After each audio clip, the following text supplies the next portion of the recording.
Hi, എൻ്റെ പേര് ആർച്ച. ഞാനൊരു എം.കോം ഗ്രാജുവേറ്റ് ആണ്. എം.കോം കഴിഞ്ഞതിന് ശേഷം അക്കൗണ്ടിങ് ഫീൽഡിലോട്ട് പോകണമെന്നായിരുന്നു എൻ്റെ ആഗ്രഹം.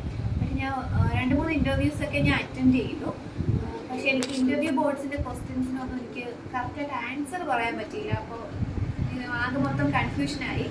ആ ടൈമിൽ എൻ്റെ ടീച്ചേഴ്സും പിന്നെ എൻ്റെ സീനിയേഴ്സിൻ്റെ അടുത്തൊക്കെ ഞാൻ ചോദിച്ചിരുന്നു, എങ്ങനെയാണ് ഇതൊക്കെ കൈകാര്യം ചെയ്യുന്നത്, എങ്ങനെ ഈ ജോലി ചെയ്യും എന്നൊക്കെ ചോദിച്ചപ്പോൾ അവരാണ് എനിക്ക് ഈ ഇൻസ്റ്റിറ്റ്യൂട്ടിനെ പറ്റി പറഞ്ഞത്, അക്കൗണ്ടിങ് അക്കാഡമി.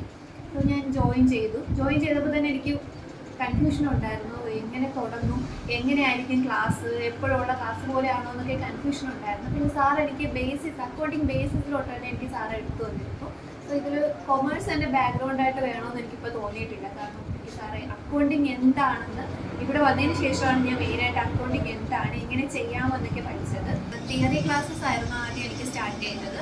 തിയറിയിൽ ബുക്ക് കീപ്പിംഗ് ഒക്കെ ആയിരുന്നു ഫസ്റ്റ് തുടങ്ങിയ. ബുക്ക് കീപ്പിംഗ് ഒക്കെ എങ്ങനെ ചെയ്യണം, എങ്ങനെ ഒരു ബുക്ക് റെക്കോർഡ്സ് കൈകാര്യം ചെയ്യണമെന്ന് തന്നെ ആദ്യം എനിക്ക് കിട്ടിയപ്പോൾ ഒരു കോൺഫിഡൻസ് ഒക്കെ വന്നായിരുന്നു.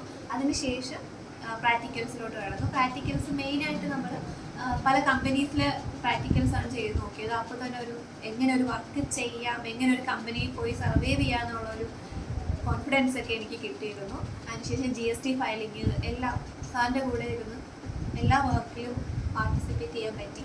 ഇവിടുത്തെ കോഴ്സ് കഴിഞ്ഞ് കഴിഞ്ഞാൽ ഇവിടെ നിന്ന് തന്നെ നമുക്ക് ജോബ് കിട്ടാനുള്ള സാധ്യത കൂടുതലാണ്. ഇവിടെ നിന്ന് തന്നെ കിട്ടിയൊരു ഓപ്പർച്യൂണിറ്റി വഴിയാണ് എനിക്കും ജോബ് കിട്ടിയത്. ഇൻ്റർവ്യൂവിൽ എനിക്ക് 100% ആയിട്ട് പെർഫോം ചെയ്യാൻ പറ്റി. അത് ഇവിടുത്തെ ട്രെയിനിങ് കൊണ്ട് മാത്രമാണ്.